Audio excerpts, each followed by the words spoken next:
has been in the union government. You have the subtle Hindi push in every scheme of the government. Very recently, you had Union Home Minister Amit Shah talking about Hindi becoming a connect language for people of different states. We had seen a controversy over it. But at the same time, they have huge aspirations in the south. They are in the government here in Karnataka. They want to make inroads into Telangana, Andhra Pradesh, Kerala and Tamil Nadu. But here, if you do not give priority to the local language, it might become difficult for them to really canvass, have any campaign and come to power over there, because all these states have traditionally spoken on how they do not want one language to be called the national language.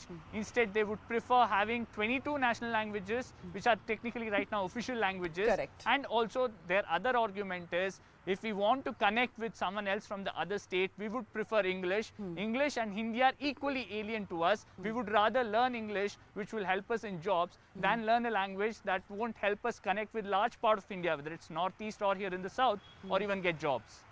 Harish, I'm going to thank you there very much. Joined by a guest, and going to thank Shilpa Ratnam as well for joining us at the top of the show. Desh Ratn Nigam is an advocate joining us now on the broadcast. Sumant C. Raman is a political analyst. He's joining us as well. Mr. Raman, we've seen language wars erupt between the north and the south every year. At least once or twice it happens. But this time it has a filmy tadka, as I said. What do you make of the Twitter war that went on? And what does it tell you about the state of affairs? First of all, it tells me that we are looking at total non-issues instead of focusing on issues like price rise, fuel, power crisis, and so on. And this is a very convenient way to distract people. There is no issue that there is no national language. It is very clear. What the Constitution says is what should matter finally to the people, and the Constitution just speaks of official languages. It does not speak of a national language. Now, there is whatever Mr. Ajay Devgn may feel or whatever Mr. Kiccha Sudeep may feel, those are things which are not going to change. Now, I don't see how talking about this issue ad infinitum is actually going to help resolve anything. It will only make differences more, people hold on to their stances even more. India is a nation of several languages, and the diversity of cultures, regions, languages, and communities is what makes India so special. There is no earthly need for one single language. So far, nobody has come back and said that the development of this country or the progress of this country has been retarded because we all don't speak one national language. I have never come across any study with any evidence stating that. So why do we need to rake this up except to distract people from the real key issues of unemployment and power crisis and all the other things? Okay. Desh Ratn Nigam, you're coming in here. Every time the BJP is in power, there is a subtle push for Hindi. And we've seen that as recently as the Home Minister saying that Hindi should be the link language in this country, not English. And there was much uproar about that as well. Is it your case that Hindi should be declared the national language of this country? I'm not the official spokesperson for the government. Sure. But Shreya, let me put things in perspective. When India became independent, and prior to independence, English was the link language across all the states, between the center and between the two states. However, over the period of time, Hindi was able to replace to some extent, not completely, as a link language. And a large part of the country, including South, also understand Hindi. And the highest number of enrollment comes from the state of Tamil Nadu, where the highest number of students are enrolling for learning Hindi, because it improves their job prospects. So this is not about replacing any regional language, whether it is Telugu or Tamil. It is replacing English. Please understand, English already exists and English has not replaced those local languages. And therefore, this is about English, which was the language of the British who ruled over India. And therefore, let us make a distinction out here that there is no conflict between the local language and the Hindi. And this kind of politics that starts is something which harms the interests of both the local languages and the Hindi. Yes, there has to be a link language which has to be a own Indian. If you have a long-term vision about India and you want to establish India in the world arena, then obviously you need to have your own language, and it won't become overnight. It requires a push and a consideration at the international and national level. Yes, we have a government of India spends crores and crores of rupees in promoting regional languages as well. And I am all for 3 languages formula, which should be implemented throughout the country, because diversity of the languages cannot be taken away. It gives richness to Indian culture and also to the linguistic skills of the people. There are various words and pronunciations which are not available in Hindi as well. So there could be an interaction and there could be an exchange of words as well. So let us not put down any language. And as a link language, I would obviously find, and suppose movie is dubbed in Hindi, then please remember that it can be seen in Maharashtra, from Maharashtra to JNK to Chhattisgarh, Jharkhand, West Bengal, and even in Northeast also. So that economic and financial aspects is also there, but not at the cost of any local language, whether it is Tamil. These are beautiful languages. Yes, if you recall, during the time of independence, Sanskrit was to become the national language, but it could not. Okay, Sumant, you want to come in? Yeah. Just 2-3 points. First of all, this whole issue that that English is alien to India and it's a foreign language.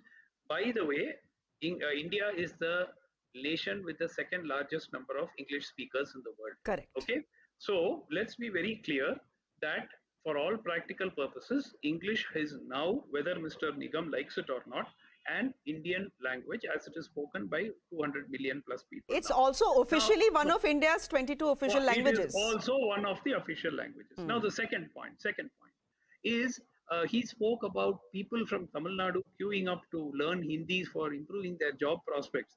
Mr. Nigam may want to come and see the number of people from the northern states who are coming to Tamil Nadu for jobs vis-a-vis the numbers that are going up north to learn to find jobs. I mean, you can look at the unemployment statistics from, say, Uttar Pradesh and compare it with Tamil Nadu, and then we'll realize the truth of what he's talking. Look, this is very simple. People are used to a particular language. They have been speaking that. There is zero evidence that India has suffered economically in terms of becoming, has been inhibited from becoming a global power because people don't know a particular language or everyone does not speak a language. Please ask Mr. Nigam and those who support Hindi to come up with some empirical assessment saying that, look, we are losing so many so many lakh crores a year because people in Tamil Nadu or Northeast or in Bengal do not know Hindi. There is no earthly need for this. But as I said again, this debate and this entire controversy are meant to divert people's attention from the issues that matter, because people are really struggling now with unemployment and price rise and power crisis. Okay, give me, Mr. Nigam, I'll let you come in. I'm just getting some political reactions. I'll play that out. We'll take exactly a minute and then I'm coming to you. Desha, ಅನೇಕ ಭಾಷೆಗಳ ಕೂಡಿದೆ. ಅವ್ರವ್ರಿಗೆ ಅವ್ರವ್ರ ಭಾಷೆ ಸ್ವಾಭಿಮಾನ. ನಮ್ಮ ರಾಜ್ಯದಲ್ಲೇ ತೆಗೆದುಕೊಳ್ಳಿ, ಕೊಡಗು ಹೋದ್ರೆ ಒಂದು, ಮಂಗಳೂರು ಹೋದ್ರೆ ಒಂದು, ಅದಂತ ನಾವು ಯಾರನ್ನೂ ತಳ್ಳಾಕಕ್ಕೆ ಸಾಧ್ಯ ಇಲ್ಲ. ನಾವು ಕನ್ನಡಿಗರು, ನಮ್ಮ ಧ್ವಜ ಇದೆ, ನಮ್ಮದು ಭಾಷೆ ಇದೆ, ನಮ್ಮದೇ ಆದಂಥ ಒಂದು ಸ್ವಾಭಿಮಾನ ಇದೆ. ಸೊ ನಮ್ಮ ಭಾಷೆನ ಈಗ ನೋಡಿ, ಇಲ್ಲಿ ನೋಟು ಗಾಂಧೀಜಿಯವರು ನೋಟಿದೆ 500 ರೂಪಾಯಿ. ಇದರೆಲ್ಲ ನೋಟಲ್ಲಿ ಎಲ್ಲ ಭಾಷೆಗಳು ಇದೆ, ಇನ್ಕ್ಲೂಡಿಂಗ್ ಕನ್ನಡನೂ ಇದೆ, ತೆಲುಗು ಇದೆ, ತಮಿಳು ಇದೆ, ಬೇರೆ ಎಲ್ಲ ಕಂಪ್ಲೀಟ್ ಎಲ್ಲ ಭಾಷೆಗಳು ಕೂಡ ಇಲ್ಲಿದೆ. ಎಷ್ಟು ಭಾಷೆ ಇದೆ ಅಂತ ಈ ನೋಟಲ್ಲಿ ನೀವು ನೋಡಿ. ಈ ನೋಟು ಇಡೀ ರಾಜ್ಯದಲ್ಲಿ, ರಾಷ್ಟ್ರದಲ್ಲಿ, ಹೊರಗಡೆ ಎಲ್ಲ ಇದನ್ನ ನೋಟ್ ಅಕ್ಸೆಪ್ಟೆನ್ಸ್ ಆಗ್ತಾ ಇದೆ. हिंदी को लेके कुछ लोगों को हमेशा जो है वो थोड़ी बेचैनी रहती है। हिंदी किसी भी भाषा को, चाहे वो कोई भी क्षेत्रीय भाषा हो, या उसको जो है डोमिनेट कभी नहीं करती, बल्कि उसको फलने फूलने का मौका देती है। हिंदी जो है वो दुनिया, हिंदुस्तान की संस्कृति और संस्कार से जुड़ी हुई है। अब किसने राष्ट्रभाषा कही, किसने राजभाषा कही, ये जो टेक्निकल चीज़ों में जाने की बहुत ज़्यादा ज़रूरत नहीं, विवाद की भी ज़रूरत नहीं। Okay, Mukhtar Abbas Naqvi is saying that Hindi, never stops the growth of any local language. In fact, it ensures that local languages grow in and around it. That's his statement coming in. Deshratan Nigam, you wanted to come in. Go ahead, please. Yeah, let me, in fact, the other panelists established my point of three languages formula. Yes, in order to improve the job prospect, one must, learn the other languages as well, as many as possible. And if people from the north are also learning, and which they are learning to improve their job prospect, which is good, because this exchange of languages and ideas is absolutely important. When Mr. Nigam, you talk about job prospects, there is only one language that improves job prospects, and that is the language you don't want, English. The language we are conversing in. See, this is a long-term vision. It is not an immediate one. Please understand. When you talk about your own culture, your own language, you don't change things overnight, which have been there since 200 or 300 years in India. So once there is a desire to have our own link language, which is most acceptable to the people, it is replacing English. It is not replacing any other language or looking down upon any other language. But that link language that you propose as Hindi, or the BJP proposes as Hindi, is not acceptable to the South, no? No. Please tell me the kind of controversy which is being created, that it is encroaching upon the local language. That is the misperception or misconception which is being put into the minds of people. Then it becomes Hindi versus Tamil, Hindi versus Kannada. No, it is not. Mr. Raman, come in here. Come in here. That this is no encroachment. There is no encroachment. Local languages are thriving in India. Hindi is thriving in India. So is English thriving in India. So no one is encroaching on anyone's territory. Okay, let me draw Mr. Nigam's attention to the multiple representations made by MPs from Tamil Nadu about official replies to their questions being sent to them in Hindi. They say that they are not able to understand. They ask questions. Sometimes there are even replies that the questions that they've asked in Parliament, the data is being sent to them in Hindi. So, in fact, the MP from Madurai, Mr. Venkatesan, has put it on Twitter multiple times, saying, for God's sake, we don't understand this. Why can't you send it to us in English? So, there is at every level a subtle imposition of Hindi. In some cases, it becomes overt. Postal examinations, for instance, some time ago, were not being conducted in the regional languages. So, there are a number of issues where, we could go on and on about where Hindi is being sort of subtly pushed through, so the point is not that. The point is English has served this country very well.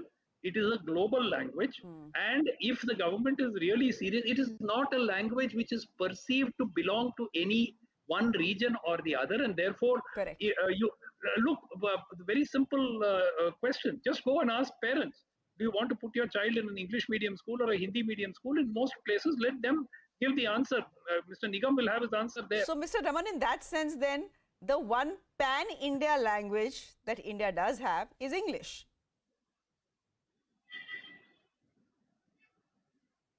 Would you agree with that?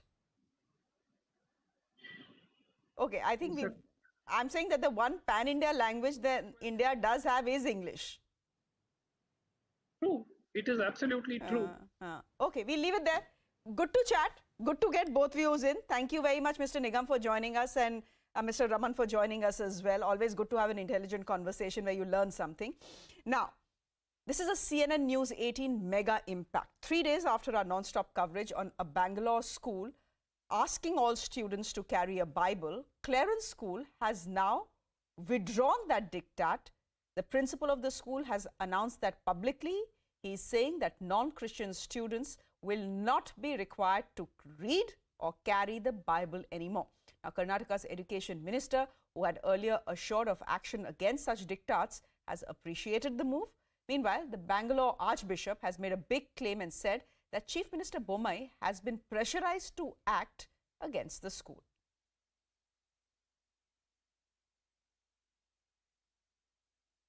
How would you see this, sir? Because there is a plan to introduce Bhagavad Gita in moral science classes. Morality and religion go together.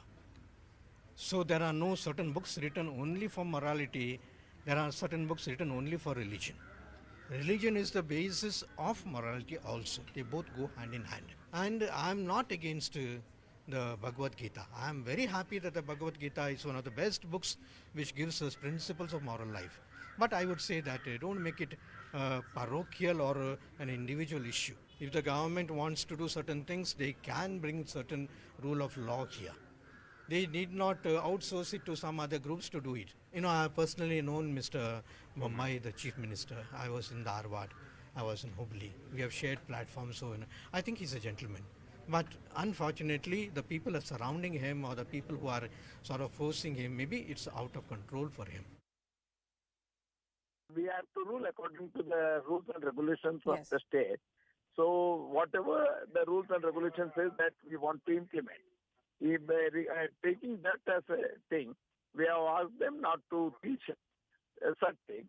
And if the bishop and principal has taken the stand, definitely I will welcome it.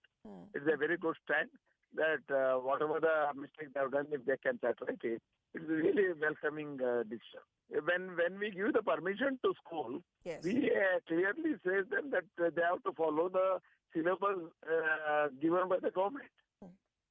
And they should conduct the classes according to the act and rules. They cannot themselves tell we want this, so we are going to do that if people accept this.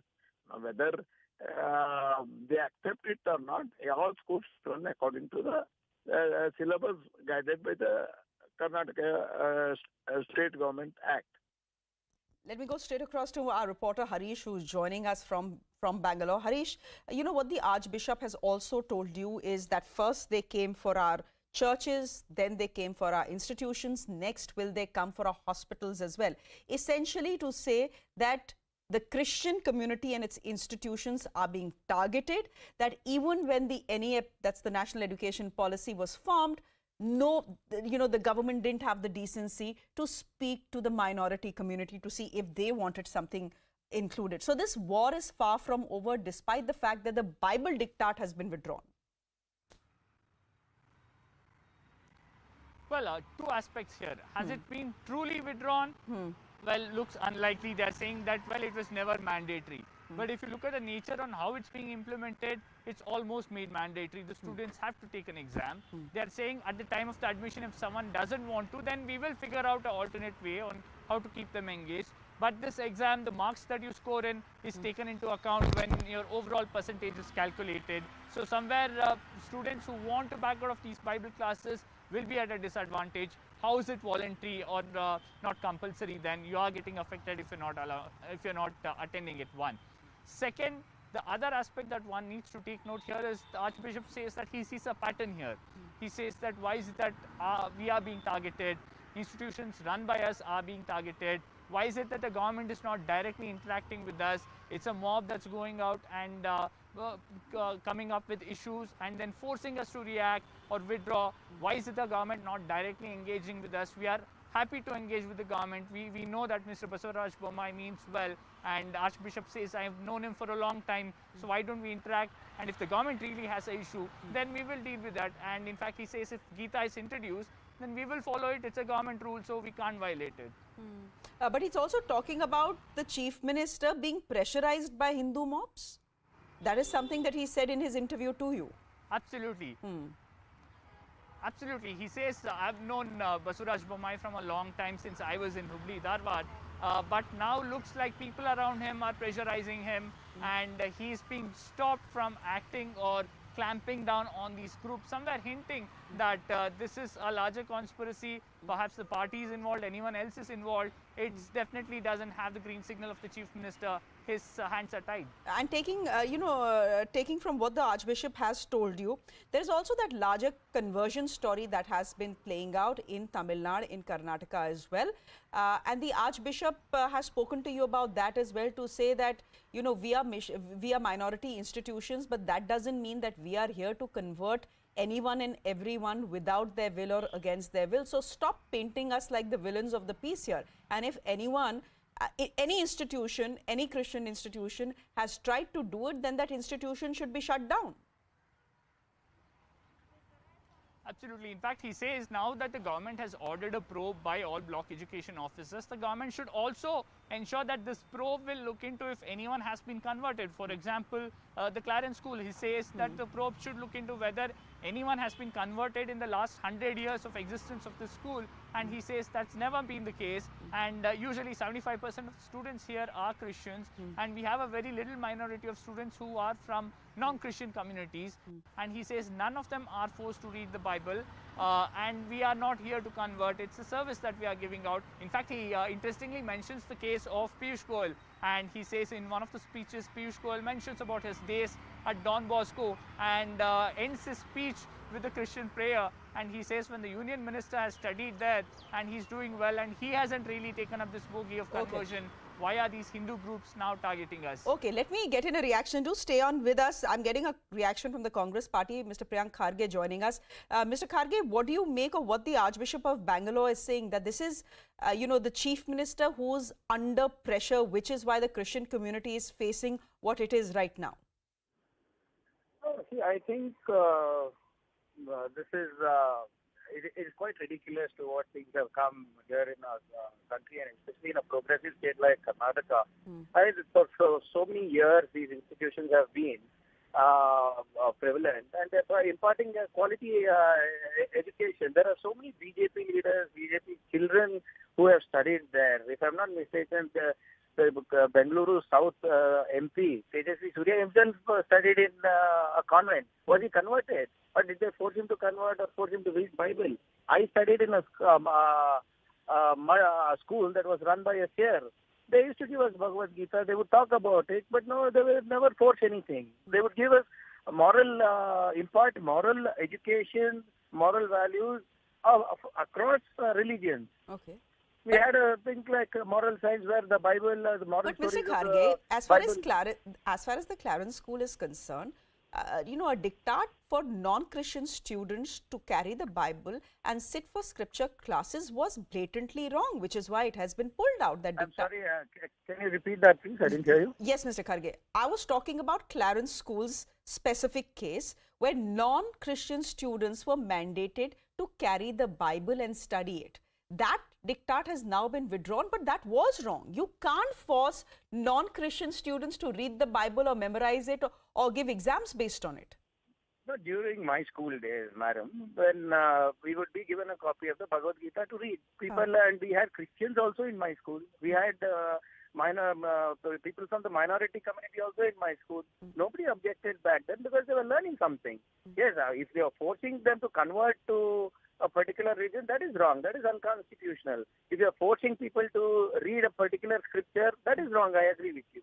But why you are making such a hue and cry when for so many years all these schools, irrespective of which religion they come from, they have been giving quality education. Why a progressive state like Karnataka is bending backwards to appease certain sections of the society? I don't understand that. Okay, we'll leave it there for the moment. Thank you very much. We are also hearing from the principal of the Clarence High School, which has now withdrawn its diktat about students of all religion carrying the Bible. Let's listen in.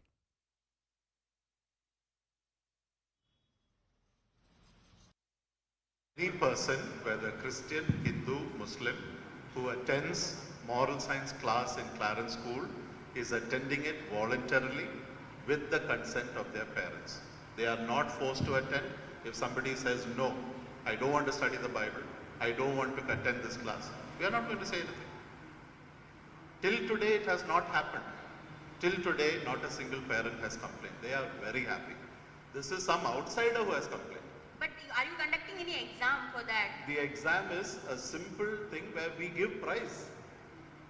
Right? If a Hindu doesn't write the exam, what will I do? I will not do anything. I'm not going to complain, or I'm not going to shout at him. I'm not going to ask anything. I'm not going to fail him. It's okay, no problem. From Karnataka, we are now shifting our focus to Maharashtra, where the loudspeaker war continues. MNS Chief Raj Thackeray has lauded UP Chief Minister Yogi Adityanath after over 11,000 loudspeakers were removed from religious sites in the state.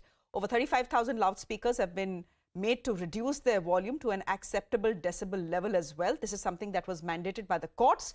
Now, this is what Mr. Thackeray is saying. This is Mr. Thackeray Jr., that is. He wrote, and I quote, Unfortunately, in Maharashtra, we don't have any yogis. What we have are bhogis. Raj Thackeray began the call, as you know, to remove loudspeakers earlier this month from mosques for the azan. He said that if loudspeakers from mosques aren't removed, then loudspeakers will be placed in front of these mosques when the azan is playing out, and from these loudspeakers, the Hanuman Chalisa would be played in retaliation. Reactions coming in, listen in. अच्छी बात है जो राज्य के मुख्यमंत्री निर्णय ले रहे हैं वो लाउडस्पीकर निकालें, सबको साथ में लेकर सबका विश्वास जीतकर अगर लाउडस्पीकर निकल रहे हैं बिल्कुल निकालें।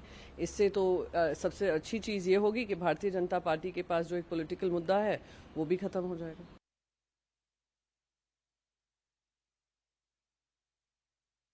जहाँ पर ज़्यादा लाउड स्पीकर लगे हुए हैं वहाँ पर इंतज़ामिया के ज़रिए से लाउड स्पीकर उतरवाने का काम किया गया और उसमें तमाम मसाजिद के ज़िम्मेदारों ने, तमाम दरगाहों के खानकाहों के ज़िम्मेदारों ने उसका स्वागत किया, उसका वेलकम किया है।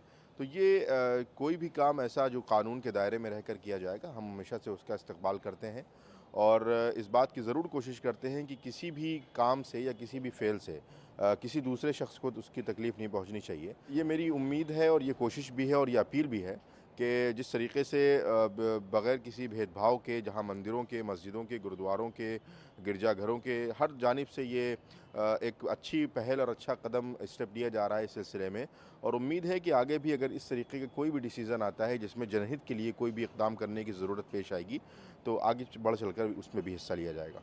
Going across to our reporters who are reporting from Uttar Pradesh and from Maharashtra as well. Harman Gomes joining us from Mumbai. Pranshu Mishra joining us from Lucknow. Pranshu Mishra, last I checked, the count of loudspeakers being removed was going up. Last I checked, it was 11,000. Where all have these loudspeakers been removed from? Is it only from masjids? And is it voluntary or is it across religions?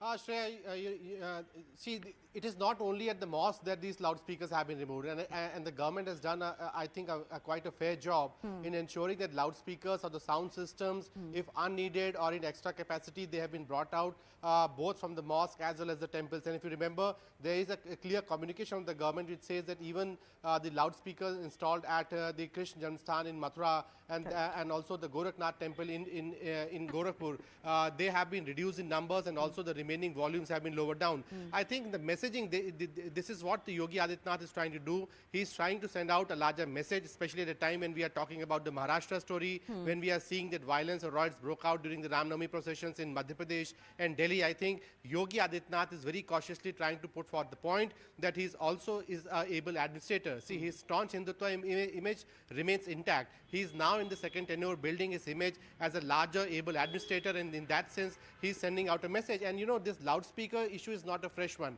The government is being credited for doing something which is unimaginable in Uttar Pradesh. You are from Uttar Pradesh and you know in 2017 there was a communal riot which broke out in Kant area of Muradabad only because the administration has attempted to remove the loudspeakers which were, you know, operating at the far above the possible limits at a particular temple in Kant, and that was the Uttar Pradesh. And today it's Uttar Pradesh where more than 10,000 loudspeakers have been pulled down, more than 35,000 have been reduced on volume, and that has been done without a single instance of communal, any sort of communal polarization. And before that, the entire event of Ram Navami, all the procession passed away without any incident. The message yesterday from Yogi Adityanath is, and it's a very important message coming in, that we'll respect all the faith, but no one, no faith will be allowed to, come out with any sort of ugly, procession out on the streets. And I think that is what where the real politics lies. It is also about Yogi Adityanath's urge to project himself as an able administrator who can manage the state in a very, balanced and peaceful way. And therefore the question, Harman, which will be asked of the Maha-Aghadi government, if a state like Uttar Pradesh can do it, why not Maharashtra? Because what Maharashtra has very conveniently done is put the ball in the court of the center to say, you come up with guidelines, you come up with rules that will apply not just to Maharashtra but across the country, and then we will follow it. The fact is that the rules are there. The fact is that the guidelines are there. What is stopping the Maharashtra government? Well, Shreya, I think it's more or less more of a problem of an implementation. If one looks at it, as far as the ongoing row over the loudspeakers continues, politically speaking, the decibel levels every day have been increasing. Now you have Raj Thackeray, who's written a letter praising the UP Chief Minister, and he says, and just to quote him, he says, I wholeheartedly congratulate and stand grateful to the Yogi government for having removed the loudspeakers from religious places, especially the masjids. Clearly pointing out that, the MNS is expected to intensify its campaign in the removal of loudspeakers outside the mosque particularly, because 3rd of May is the ultimatum that he has given the Mahavikas Aghadi government. The Mahavikas Aghadi government on its part has been saying that no, we are going to ask for the centre for what needs to be done.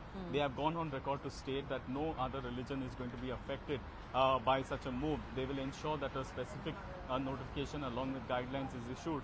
None of that which has taken place. But politically speaking, Shreya, look at it today. If one looks at it, in the past, Raj Thackeray is someone who is known for his extremely caustic remarks, particularly against North Indians. And today, he is praising the Chief Minister of the largest state in India, Yogi Adityanath. So clearly things are definitely what one can expect in the next few days. What I'm also told is that the MNS is going to intensify its agitation to ensure that the loudspeakers are removed altogether. That is at least their demand. And whether permission is given or not, what they're saying is that it should be absolutely removed, or else what will happen is they will install such loudspeakers outside temples, whether with permission or not is not yet known, and they will ensure that the Hanuman Chalisa is played twice a day, is what we are being told from our sources. 3rd of May, the deadline is looming then. And the Mahavikas Aghadi government doesn't seem to be moving on it, which means you will see a confrontation on the 3rd of May. My guest this afternoon, Anuja Kapoor, spokesperson of the BJP, Arvind Kumar Jain, former DGP of Uttar Pradesh, and Ravi Srivastava, who's a political analyst. Raviji, I'm coming to you first. If Uttar Pradesh can do it, and do it in a manner that has not offended any religion, why can't Maharashtra do it? This is cheap popularity. The point is not that Uttar Pradesh did it and Maharashtra cannot do it. The point is that there in 2005, the Supreme Court order does not specify for removing the loudspeaker from any religious place. It talks about the sound pollution. It talks about the certain limits which should be observed. So if such limits are observed by the respective religious places in the loudspeaker, I don't think there is any Mr. need for bringing it out. Have you ever seen these decibel limits being respected by any masjid or mandir or gurudwara? I have never. Absolutely. And I stay very close to a church, and there is a mosque in the vicinity of my residence, and there is a mandir right in front. I am absolutely with you on this aspect that the respective religious places are not observing those decibel levels, and to that extent, doing this kind of a government order or bringing out if they are not observing the limits, why are they not doing it?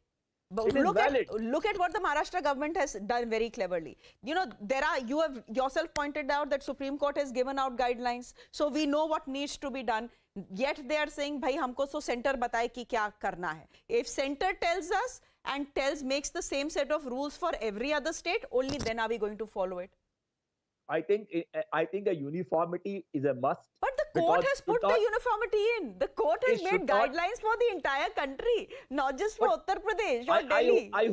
I hope you are aware that the Bombay Municipal Commissioner had already issued the orders for that, for bringing out the decibel levels on the religious places. They did their job. It is not that they have not done it, but the fact is that it should be across the country. It should not be a state specific. Because you have got a BJP government, you can arm twist the people, you can do it, so you do it.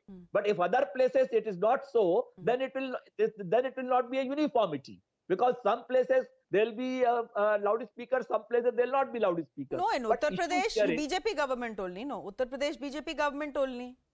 That's what I'm saying. But not only mosques, even for temples. For example, Yogi Adityanath's own temple in Gorakhpur, extra loudspeakers have been removed. Decibel levels have been lowered in Mathura as well. So it has been a secular exercise, which is a good thing. It needs to be emulated. But Maharashtra is refusing to do so. No, Maharashtra is not refusing to do so, but Maharashtra has said it that we want a uniformity. It should not happen. My neighboring state has got some different rule. I have got a different rule. Anuja Kapoor, come in here. Okay, I understand. As far as their rules are concerned, they have done their job. And this Mr. Raj Thackeray, who is a politician on the margin, he is trying to make himself politically relevant by bringing up this kind of an issue. So for that, the government will deal with him. But he's not raising a wrong issue. Huh? He's raising a right issue. Anuja Kapoor, and this is not even, I think, a Hindu-Muslim issue, frankly, if you ask me. This is a civic issue.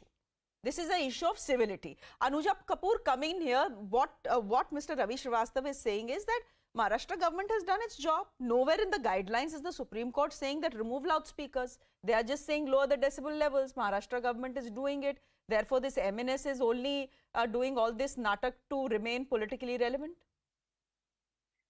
Maharashtra government, the Thackeray government, has a lot of problem with every issues, whichever we are trying to put it up and forward, because they want to stand in oppositions, and they know that in their own Maharashtra there are a lot of issues related to the corruptions and many other things. People are not standing with him, so they are trying to politicize each and every debate which is going to come up from center.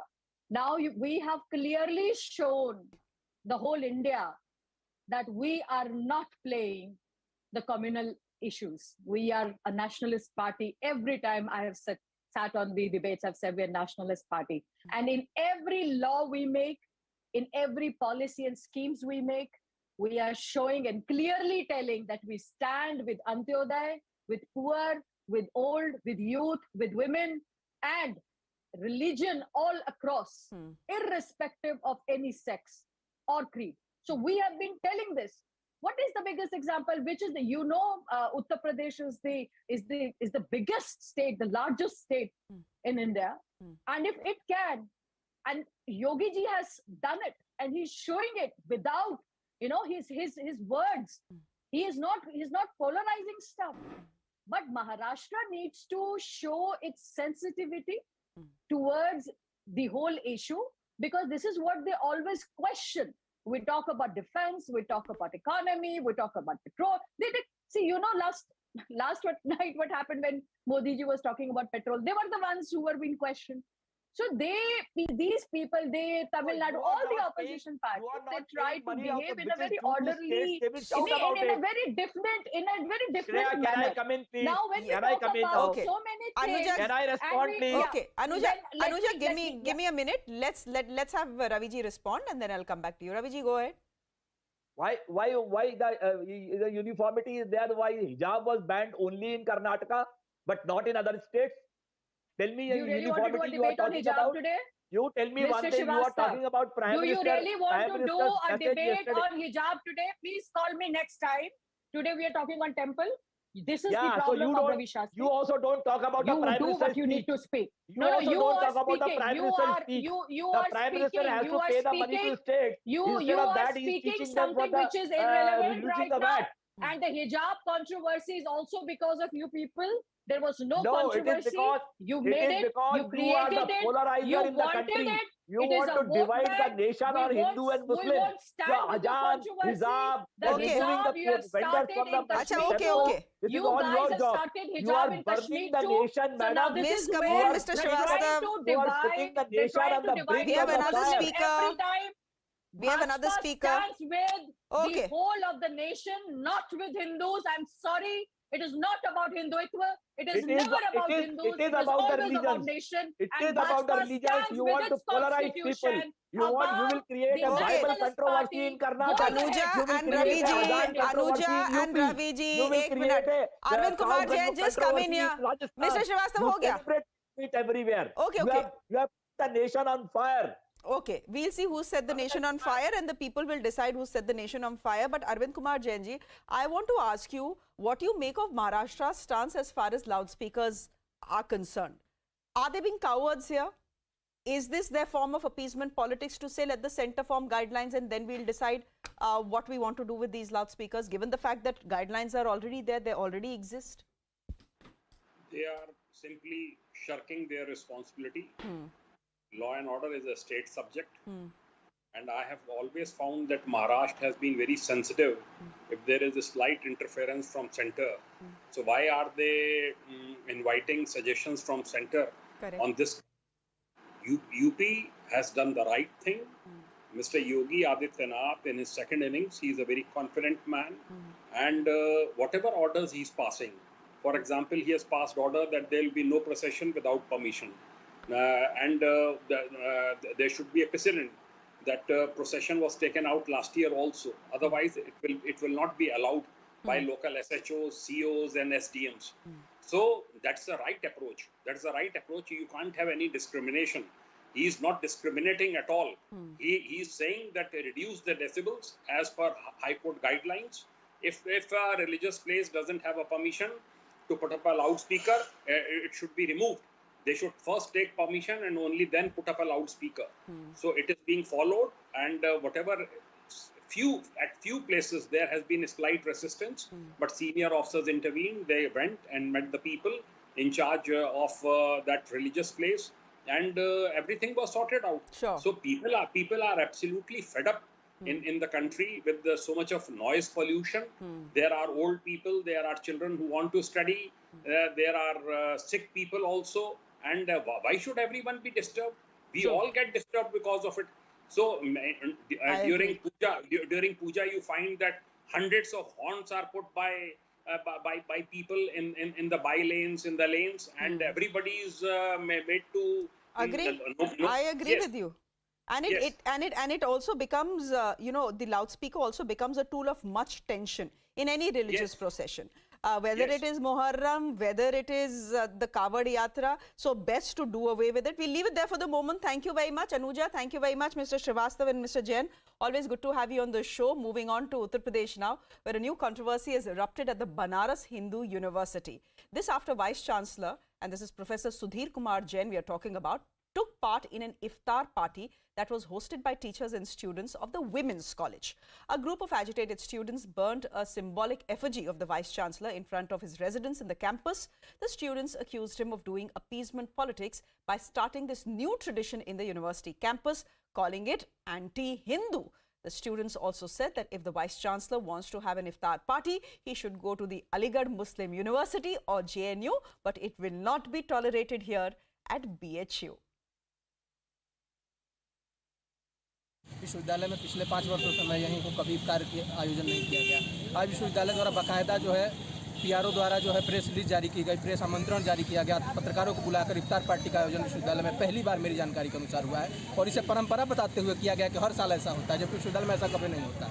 ये बहुत कुत्सित प्रयास है विश्वविद्यालय प्रशासन का कि इसको जो है एक गलत रंग देकर मजहबी रंग देने का प्रयास किया जा रहा है। बहुत गंदा प्रयास है विश्वविद्यालय प्रशासन द्वारा। यह तुष्टिकरण की कार्रवाई है सही मायनों में कहा जाए तो।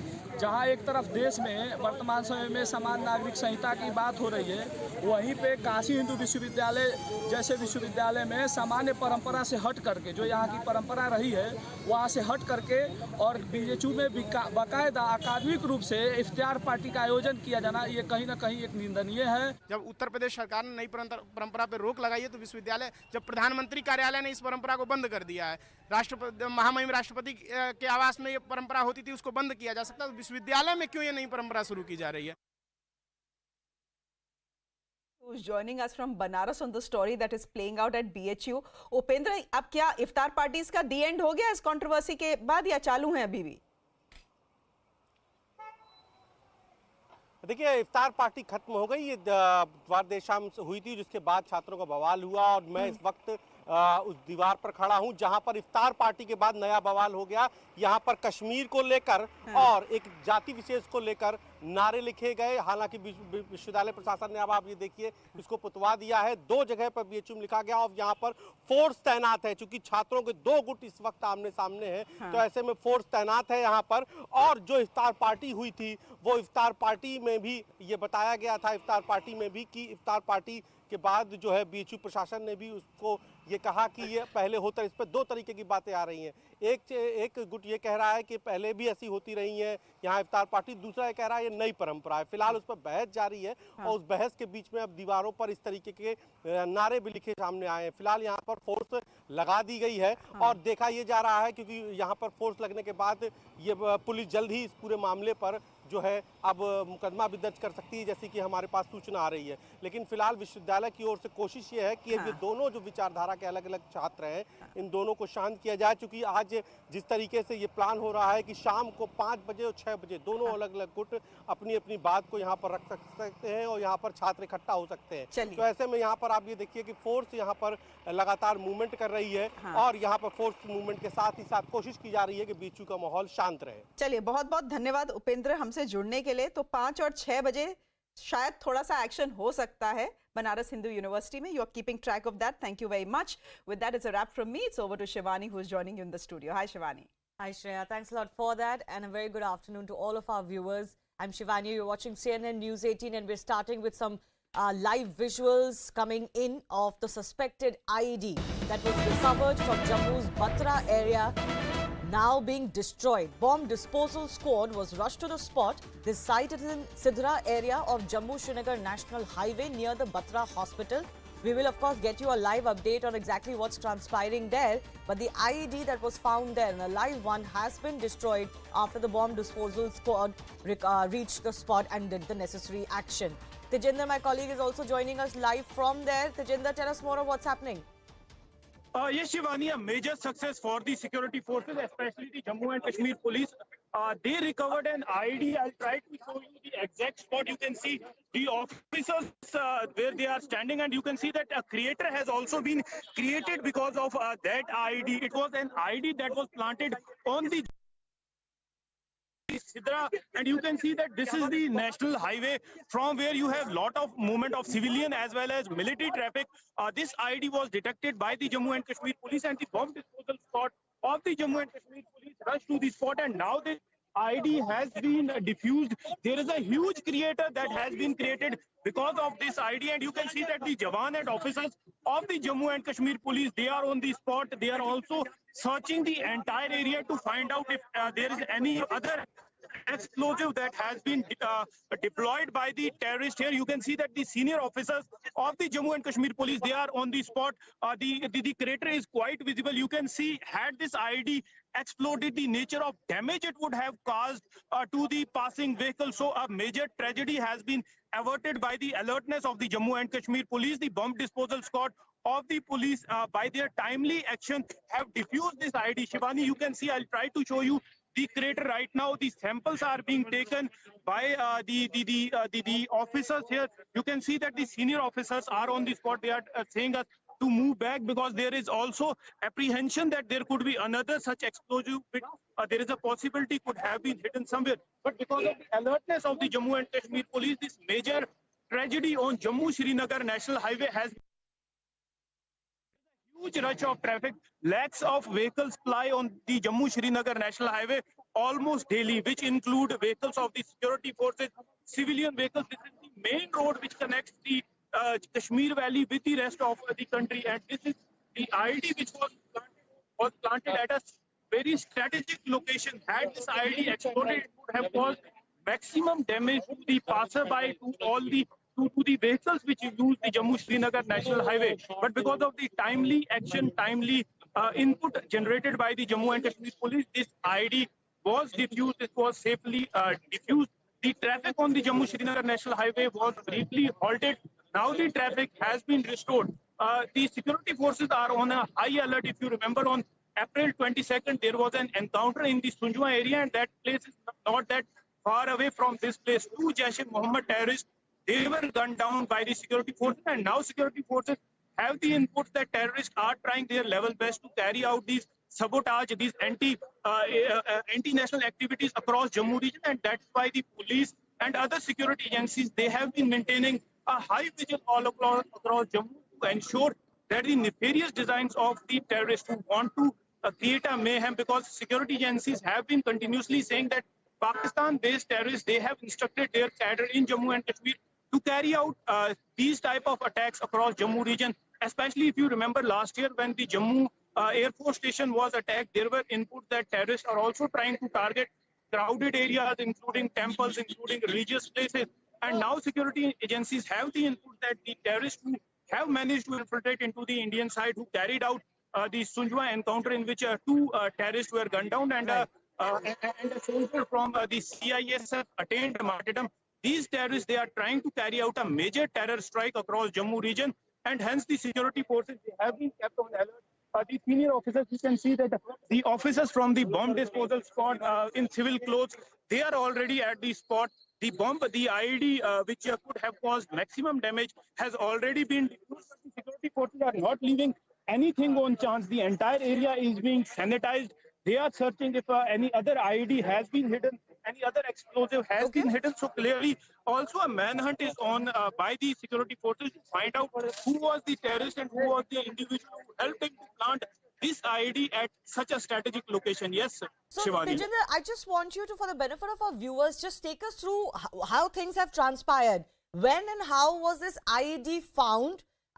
When was the alert first sounded? What do the agencies suspect? Could there be more live IEDs? Is this part of a larger plan or an isolated one? So how did the things happen Shivani, today? Yes, Shivani. The Jammu and Kashmir police got the information that a suspected item was lying at this very same place. The officers of the Jammu and Kashmir police, the bomb disposal squad officers, they are standing at the spot where the IED, the suspected IED was planted. After that, the teams of Jammu and Kashmir police and the bomb disposal squad team rushed to the spot. They first ensured that there is no collateral damage. They stopped the vehicular traffic on the Jammu-Srinagar National Highway. The bomb disposal squad of the Jammu and Kashmir police was rushed to the spot, and after that a controlled detonation of the IED was carried out. The IED was destroyed by the security forces, ensuring that the purpose of the IED, which was to cause maximum damage to the civilian vehicles or the military vehicles which use this Jammu-Srinagar National Highway for transportation purpose. The plan of the terrorist was to cause maximum damage. Okay. However, because of the alertness of the Jammu and Kashmir police, this nefarious design of the anti-national elements, anti-terrorist could not mature. Yes, Shivani. Appreciate, Tejinder, you joining us with that live report. We'll keep coming back to you for more as that situation is brought under control. Moving on to some more updates that we're getting right now. The CPIM delegation from Kerala has arrived in Gujarat to study the Chief Minister's dashboard system for project implementation. A senior member delegation led by Kerala Chief Secretary VP Joy himself has reached Ahmedabad. It's a very amazing and comprehensive system for monitoring the delivery of services. This is a good system whereby the officers also can know where they stand in the performance, and also it ensures that services are delivered to citizens, and the feedback also comes which can be utilized for management, performance monitoring, etc. It's a very good digital platform. My colleague Neetu is also joining us, tracking more, of course, of this visit. So, Neetu, this is a welcome departure. I would say usually there's a lot of bitterness that is seen between states, especially if they're a BJP and an opposition ruled states. Here, there is a welcome departure and some sort of a camaraderie and mutual respect and, even accolation that is being witnessed. So what really went into making this visit by the Kerala team? So that is there, but still this has sparked a lot of political controversy in Kerala for that matter, because the opposition Congress has come out against this, and even the BJP has come out and said that now Pinarayi Vijayan has realized that Gujarat model is right, and that is why he's sending his chief secretary. Congress has also criticized this move. But what the chief secretary said was that he's going to see this system, how this dashboard system has been done. And the government order also said that this is to attend the presentation there, that the chief secretary and another IAS officer has gone to Ahmedabad to understand this, to know about this system. So that is as far as the governance is concerned, but there is definitely a lot of political row that has kicked up over this. Now, the left front has been talking a lot about the Kerala model, and during the last Umman Chandi government, when then Labour Minister Shibu Baby John went to Gujarat, had a discussion there. This was related to the skill development at that time. They created quite a furore here. They demanded Shibu Baby John's resignation at that time, the left front. So now the left front is in power, and the chief secretary is going to Gujarat to know about a system. So definitely the opposition has raised this with the opposition leader V.D. Satish, the KPCC president, all of them criticizing Chief Minister Pinarayi Vijayan on this move. Right. So, despite all of that natural politics that has erupted, Neetu, as you're outlining, this is still something that the government's, own visit and delegation is doing. So, let me first take a reaction from Tom Varakan of the BJP also joining us. The BJP should welcome it instead of, making it a political row, Mr. Varakan. In some ways, another state recognizing what is working in another state is good. It shouldn't be really used to tom-tom something in a manner which shows anybody else down. Mr. Varakan? I don't think he can hear me just yet. We'll try and get those reactions in just a bit. Neetu, so I was coming to you. Despite the fact, as you were saying, that, something like this, a visit like this often can invite criticism and can become about one-upmanship, what led the Kerala government to go ahead with this visit? See, what we understand is that they realize this system, how it's working well. So they wanted to know more about this system, how it has been implemented. So if needed, it could be replicated. So that's what we are understanding, that they knew about the system. That's what the Chief Secretary himself said, that we are going there to know about the system, how this is working, if this is possible to be replicated here, to be implemented in a state like Kerala. So they will be looking at all these aspects to see what is happening at the moment. But yeah, the politics keeps happening. But even then, even after all this political controversy, the Chief Secretary went ahead and visited Ahmedabad to know about this project. Yeah. No, like I said, this is a welcome departure. This is the kind of healthy competition and give and take that you naturally want to see between states that want to put development first. Neetu, you were telling us about some of the reactions that have come in from the Congress, for example. Just paint a picture for us. Exactly what is their problem with this? Is their problem that, Kerala shouldn't go to any other state, or are they criticizing the current government, or are they criticizing the fact that they've gone to Gujarat? They are criticizing the current government and the fact that they have gone to Gujarat. They said that when they were in opposition, when the current government, when the LDF was in opposition, this present CPIM state secretary himself has said that there is nothing to learn from Gujarat. They quote him saying that because... Neetu, I'm interrupting you for a brief minute. Tom Varakan is finally patched through with us. Mr. Varakan, can you hear me this time? Yeah, I can hear you. Yes. Mr. Varakan, it is good to see that a state is looking at what works in another state. In this case, Kerala has sent a delegation to Gujarat. But it shouldn't really be made about one-upmanship, isn't it? This is something that we want to see. Good, healthy competition, give and take. It shouldn't really become about bringing anyone down. See, there is a background to this. There was an early attempt by the same very government which said, well, there was no development in Gujarat, and why should we look at Gujarat and the following. It is not that we are worried on account. But the point here is they have come, welcome them.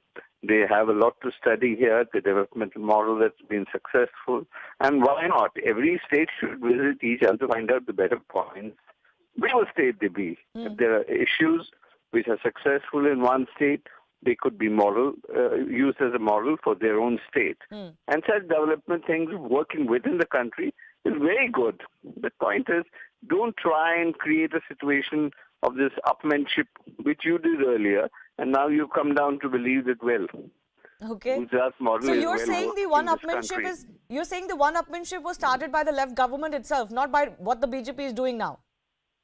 No, there has a background to it, Time and again, whenever the Prime Minister spoke, and he spoke about the development agenda, and he said how successful it is in Gujarat, there was this criticism that was continuously coming from left, saying, what model are you talking about, and what have you. So, we end that story there. Now, this is a good beginning. They have come. We welcome them. We will understand the model and maybe translate it into the Kerala style of functioning. We need industries there. We need development works there. Politics, we have had enough. Kerala needs development. And that, if this can translate, it will be wonderful. We will learn. Can I take a final comment from you, Mr. Varadkar? The Congress in Kerala doesn't seem to be very happy. Well, there's some thoughts, but they're not happy because, you know, it's a very, it's a situation where grapes are sour, you know, kind of a situation. Okay. They are neither in the state of Gujarat nor in the state of Kerala. So these kind of things don't please the management of the Congress party. So they have to behave the way they do. Okay, I'll leave it at that. Mr. Varadkar, thanks a lot for speaking to us.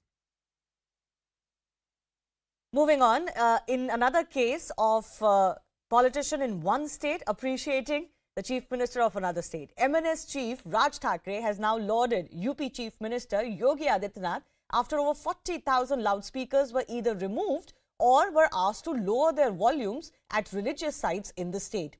He has written in a social media post, and I quote, "Unfortunately, in Maharashtra, we don't have any yogis. What we have are bhogis." Remember, Raj Thackeray had begun a call to remove loudspeakers in the state of Maharashtra earlier this month. That has emerged into a massive face-off between the Maha Vikas Aghadi government, the BJP and the MNS on all sides. He had said that if loudspeakers were not removed from mosques, then speakers will be placed in front of them and Hanuman Chalisa would be played in retaliation.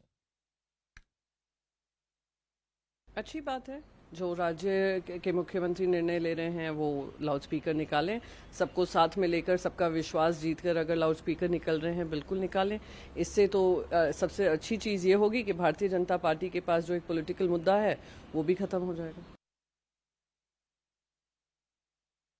जहाँ पर ज़्यादा loud speaker लगे हुए हैं वहाँ पर इंतज़ामिया के ज़रिए से लाउड स्पीकर उतरवाने का काम किया गया और उसमें तमाम मसाजिद के ज़िम्मेदारों ने, तमाम दरगाहों के खानकाहों के ज़िम्मेदारों ने उसका स्वागत किया, उसका वेलकम किया है।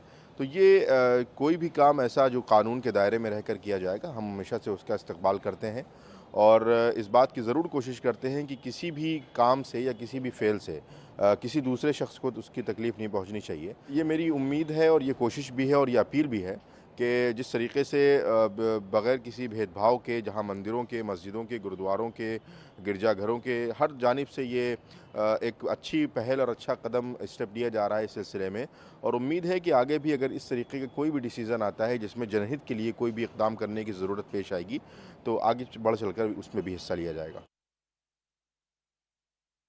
इसमें अब तक आज सुबह 10 बजे तक लगभग 40,000 ऐसे प्रकरण आए हैं जिसमें कि लाउड स्पीकर की ध्वनि को कम किया गया है तथा 18,000 ऐसे लाउड स्पीकर हैं जो हटाए जा चुके हैं। इसमें सबसे बड़ी बात ये है कि ये सारी चीज़ें लोगों ने अपने स्वेच्छा से की है और इसके साथ साथ सभी धर्मगुरुओं ने इस संबंध में अपने वक्तव्य भी जारी किए हैं और अपने समर्थकों को बोला है कि जो कोर्ट का आदेश है वो जनता के हित में है, उससे प्रदूषण कम होगा और इससे आम जनों की कठिनाई में काफ़ी कमी आएगी। Let me go across to UP Bureau Chief Pranshu Mishra also joining us live. Pranshu, look at the contrast that is playing out in Maharashtra. There's been a massive uproar, grabbing headlines, a lot of high decibel politics. Meanwhile, in Uttar Pradesh, quietly, there's been an implementation of not just court orders but also government orders. Yes, that's right. In fact, what is happening in Uttar Pradesh was unimaginable just a few years back. We have reported from Uttar Pradesh over the years and something like this, that loudspeakers could be, pulled down from the religious places, mosques and temples both. That was something that was unimaginable. This is a state where riots happened in Kant in Muradabad in 2017 when Akhilesh Yadav was the chief minister and there was an attempt to pull out the legally installed loudspeakers at a Hindu temple there in Muradabad, and we have seen a lot of violence taking place. So clearly Yogi Adityanath's government is establishing the fact that if there is the political will, if the political masters concerned are willing to act, they can act. if the police and the administration is empowered to act in an impartial way, it can actually, work in that direction. And clearly, it's a lot of credit for the state government that all these loudspeakers have been pulled down without a single instance of opposition, without a single instance of any sort of communal opposition. And before that, you go in a recent history and you will see that Ram Navami, the day passed off peacefully. Yes. There are strict instructions issued by the state government that no religious procession would be allowed without permission, no new precedent would be allowed to set. So clearly Yogi Adityanath is sending out a big message that if that is possible in a vulnerable state like Uttar Pradesh, why it can't happen in Maharashtra. And talking about the larger political narrative, I also think that it further builds Yogi's image as an able administrator. He is already a Hindutva icon. Now he's also, cautious to create a larger image as an able administrator, and thereby he's sending out this model, this Yogi's UP model, and raising these questions that if that could be implemented in UP, why not in states like Maharashtra? And In fact, we've seen Pranchu in the recently held elections where Yogi Adityanath was, of course, the face of the BJP, and they won a decently big mandate for a second successive term. Law and order was the biggest issue, and that was his winning card. That under him, law and order had improved in Uttar Pradesh, and these are all manifestations of law and order. Harman Gomes is joining us for the situation in Maharashtra. Harman, if it wasn't enough that, several critics were saying that the Maharashtra government did not handle the whole Rana episode very well, it came down too hard, looked and seemed very heavy-handed for what could have been an ordinary protest outside Matoshri. Now, the Yogi example, the Uttar Pradesh example, makes Maharashtra look even worse. Well, Shivani, absolutely. While on one hand, definitely the Maha Vikas Aghadi government may have come really hard on the Rana couple, but as far as the courts are concerned, as far as the legal point of view is concerned, they too have really not given them any sense of relief, whether it was the quashing of the FIR, the petition that was dismissed, or whether it was even the bail application that they had filed yesterday, which has now been pushed till the 29th of April. But if one looks at it clearly, what does the Maha Vikas Aghadi government have to say about the loudspeakers? Well, they have essentially said that they've asked for the centre for a sense of direction as to what needs to be done next, clearly placing the ball at the centre's court. Besides that, they've also they've come on record, whether it is the NCP, the Shiv Sena or the Congress, they've come on record to state that no religion or any sort of sentiments of any sort of community is going to be harmed, which going to be taken. We are still awaiting guidelines and the notifications that is to be issued as to about the loudspeakers. What we do know is that the existing loudspeakers, for example, are likely to be regularized, while new loudspeakers, one will have to seek for permission. And look at the change in political narrative, Shivani, that as far as the MNS is concerned, Raj Thackeray, someone whose party was formed in 2006, has never ever shied away from making caustic remarks against North Indians. One has heard in the past too. But here today he is praising the chief minister of the largest state, that is Yogi Adityanath. Clearly, the MNS is trying to, and in their own words, trying to state that as far as the Shiv Sena is concerned, that they are shedding the image of Hindutva, and therefore they want to occupy that space to be seen as a hardcore Hindutva party. Okay. And we do know that the BMC elections as well as another 9 municipal corporation elections are going to be held soon. Will that even have an effect on the polls? In the sense, will the hardcore Shiv Sena voter move towards the MNS? That is something that remains to be seen. But as far as the loudspeakers is concerned, there has been no, but clearly questions are definitely going to be asked. If the Yogi government can do it, why can't not the Maha everybody Vikas else? Aghadi government And do the same? as Pranchu, my colleague, was also mentioning, I mean, Uttar Pradesh has one of the largest Muslim population. It has seen no problems as far as Hindu processions are concerned. It is seeing no problems as far as removal of loudspeakers from both mosques and masjids are concerned. So if a state like Uttar Pradesh that always used to see communal clashes can do it, why not other states that claim that they are better than Uttar Pradesh? I do thank both of you for joining us. Let's listen into some political reactions as well. Uttar Pradesh में योगी सरकार के सख्त और स्पष्ट निर्देशों के बाद 11,000 loudspeaker जो अवैध थे उन्हें धार्मिक संस्थानों से हटाया गया है और 35,000 लाउडस्पीकर के आवाज को, उसके शोर को कम कर दिया गया है। परंतु महाराष्ट्र में योगी मॉडल तो नहीं है, बल्कि सेक्युलर ढोंगी मॉडल है और इसीलिए जो लोग गदाधारी हिंदुत्व की बड़ी बड़ी बातें करते हैं, आज वो केवल और केवल सत्ताधारी हिंदुत्व और इच्छाधारी हिंदुत्व के प्रतीक बन चुके हैं। यही अंतर है योगी मॉडल उत्तर प्रदेश वाला और सेकुलर ढोंगी मॉडल जो महाराष्ट्र पर काबिज हो चुका है। नॉइज पोल्यूशन के लिए अपने कानून हैं, उन कानूनों के राज्य में भी हैं और केंद्र के भी हैं। किसी को भी जो है वो देखिए भोंपू जो है वो कोई आपके लिए प्रेयर का जो है वो नहीं है, कॉन्स्टिट्यूशनल राइट नहीं है। इसलिए उसके लिए एक सीमित जो परमिटेड जो नॉइस के जो परमिटेड नॉर्म्स हैं उसके तहत लोगों को करना चाहिए। और यूपी ने एक बहुत अच्छा उदाहरण पेश किया है, चाहे वो मंदिर हो, मस्जिद हो या अन्य धार्मिक स्थल हो। Let's go across to guests joining us. Abhishek Sudhir, political analyst, and Vikram Singh, a former DGP of Uttar Pradesh. Abhishek, where there's a will, there is a way. Yogi Adityanath has shown that there was a law and order problem in Uttar Pradesh that he sorted out to a certain extent in his first term, and he's doing what was unimaginable in Uttar Pradesh. You would at least accept that. Well, Shivani, this is more of a nuanced issue. There are two issues at play. One is the removal of loudspeakers that are unauthorized, that have been put up without permission. The second is the noise level from authorized loudspeakers. Now, as far as unauthorized loudspeakers are concerned, if they have removed it, fine, well and good. But as far as noise from authorized loudspeakers is concerned, none of the police officers are even aware of the decibel limits. I can tell you 75 decibel limits is the limit if you're an industrial establishment in the daytime. If you're a commercial establishment, but the police doesn't know. decibels. You're saying the police doesn't know. Can you I'll just make my point. Just so 75 decibels is for commercial, industrial, 65 for industrial, 55 for residential.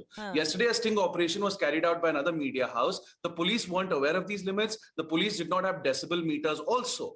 An official of the Pollution Control Board accompanied the police when these loudspeakers were removed, and where the authorized loudspeakers, the volume was reduced. Even these Pollution Control Board officials did not have a decibel meter with them. Are you serious about controlling noise pollution? What then are please you acquire alleging? some decibel Are you meters. saying that this is all of this action that the government is talking about and the police in Uttar Pradesh is talking about is false?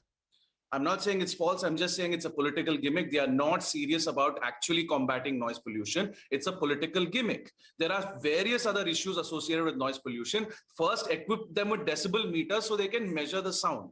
That's what shows me that you're serious about noise pollution. You say this is no, about one second, this is a but political you say gimmick. that, This is about political upmanship. That's all this is. How is this political This is a political upmanship? issue. Please tell me. How is this political upmanship? It's basically trying to say, Upmanship look, against whom? political upmanship against states like Maharashtra, like you said in your story. Maharashtra is saying, please set up rules, set up a mechanism whereby which we can follow. Here, Yogi Adityanath is resorting to ad hocism. He is not equipping his officials with noise meters. You just told me what are the norms. Yes. So those norms already exist. They don't have the meters to measure. But the the norms exist, right? The norms exist. You just outlined them. The norms exist, but they don't have the tools to measure the decibel one second. level. Is what I'm trying one to say. second. You are saying the norms exist. Maharashtra is dilly-dallying saying that tell us what to do, even though law and order is a state subject. There are Supreme Court, High Court orders on the same. And why can't the state government devise its own strategy and do it? See, Shivani. Are you giving? One second. If you're comparing the two, who are you supporting here? You are saying that Maharashtra model is better, where you dilly-dally? No, I support due process. If there are norms set out on how these loudspeakers have to be removed, right? If there are decibel levels that are permissible, please equip the officials with decibel meters so they can measure what the noise. Now, if there are 10,000 loudspeakers that are authorized, but all of them are under the decibel level, then why should they be removed? They should only be removed when they are above the permissible noise limits. But you don't have the meters to measure the decibel meter. But what if they were authorized? No, but what if they were unauthorized? You are just criticizing for the sake of criticism. Absolutely. No. You are saying if they have been removed, well and good. Acknowledge what has happened. No. Shivani, it's a very simple thing. If it's unauthorized, it should be removed. I'm very emphatic about that. But if it's authorized, before you remove it, please take a decibel meter but then with you have to bring an example of where it has not been done rightly. You cannot just cast aspersions just because you don't like what is happening. Let Vikram Singh come in. Of course you have. You have said if they are unauthorized, remove them. How do you know they were unauthorized or not? You don't want to accept that what has happened is something that under Akhilesh Yadav would have never happened. You don't want to accept that. Akhilesh Yadav. I mean, this is so you are an anchor, right? Shivani. Why are you bringing in Akhilesh Yadav? Because he into was the this? previous chief minister. Of course, under his tenure, there were riots happening on loudspeakers. Let Vikram Singh Riots respond. happening, oh of my course, God. I mean, it even is see, it you're is about politicizing political it. context. So you are not Everything serious is about noise contextual. pollution. Of course, No, everything is no, contextual. Nothing is in a vacuum. Let I Vikram want Singh to come in. know, are the police in Uttar Pradesh equipped with decibel meters? It's a simple question. Let Vikram Singh respond. Shivani, this is not rocket science. Let me tell you that there were laws that were not implemented or faithfully followed up earlier. Now that this government has followed it up, it is nothing short of a revolution, and it is one step administratively which is worthy of emulation all over the country. Now, in respect of, please focus on this. You see a sound level recorder meter in which every mobile is possible to have, and it comes free of cost. Every police personnel has a mobile phone. It can be recorded, screenshots taken, and then what do you have? You have something like a screenshot, and then you can say whether it was exceeding 75 decibel or 55 decibel or 65 decibel. You can see it very clearly. This is not rocket science at all. And the police personnel today who are being recruited are graduates like you and me. There is not only the IPS officers who can understand this basic documentation and recording of the decibel levels. One, and then the laws existed, never implemented. Now the laws existed, they are being implemented. And I think it is something that is worthy of praise and emulation all over. I would compliment the UP government for what they have done, and I think it has brought more peace and less pollution in the state. Okay. Shiva. I request both of you to stay with us. We're getting some updates as well. As part of Yogi Adityanath's Uttar Pradesh model, the Chief Minister has also chaired some meetings and has spoken out against hooliganism in the state. He has vowed to make Uttar Pradesh riot-free. Let's listen in. We're getting a statement from Yogi Adityanath. इस उत्तर प्रदेश में आज से 5 साल पहले दंगे होते थे, गुंडागर्दी होती थी, अराजकता फैलती थी। आज उत्तर प्रदेश में सर्वत्र शांति है, सौहार्द है, अराजकता गुंडागर्दी के लिए कोई जगह नहीं है। हर एक तबका आज विकास की मुख्य धारा के साथ जुड़ करके एक नई स्वस्थ प्रतिस्पर्धा के साथ आगे बढ़ रहा है। जब इस स्वस्थ प्रतिस्पर्धा के साथ आगे बढ़ रहा है तो हमारे शिक्षण संस्थानों को भी, विश्वविद्यालय हो, महाविद्यालय हो, इन सब को भी इस स्वस्थ प्रतिस्पर्धा के साथ जुड़ने के लिए अपने आप को तैयार करना पड़ेगा। Abhishek, I'm coming to you once again. The thing is that the narrative around Yogi Adityanath, which the opposition also, of course, talked about during the recently held state elections, is that he's communal. He is not going to be fair to everybody, and all of that. Yogi Adityanath is painting a completely different picture on ground. Right. Well, I just want to take 20 seconds to rebut what Mr. Singh said. If you're saying the police officers can just use their mobile phones, is that present in an executive order? The police need to act on legislation, right? They need some rule of law to say, okay, this rule allows us to measure the sound on our mobile phone. There is no such executive order. There is no such legislation which says police officers can measure the sound on the phone. Now, coming to your point about Yogi making Uttar Pradesh riot-free, let's take the case of Bajrang Muni. He was arrested after making threats to rape Muslim women. He has now been released on bail. The Uttar Pradesh government does not oppose his bail. He's out on bail. Now you're not opposing the bail of a man who's threatening to rape Muslim women. And on the same side, you are trying to say that you will control riots. Where is the consistency? These kind of statements are the statements that provoke riots. But the riots haven't happened. No, that's the point. Rioting hasn't happened. The riot hasn't happened, so it's okay. Then a man who threatens to rape Muslim women has police escort. 3 police officers were with him in the vehicle in Sitapur. How is that comparable? Mr. Vikram Singh. No, Abhishek, Abhishek, don't lose sense when you make your arguments. The point is not that there is no crime. No, what is wrong with my argument? The point is not that there is no crime in Uttar Pradesh. The point is also not that there will not be people who are taking law into their hands in Uttar Pradesh. The point is you are saying that he is not, he has not been able to handle rioting in the state. For that, you have to give me an example of rioting. Now, I am giving you an example and I go to Vikram Singh. Vikram Singh, it was indeed noticed by many that Uttar Pradesh, despite having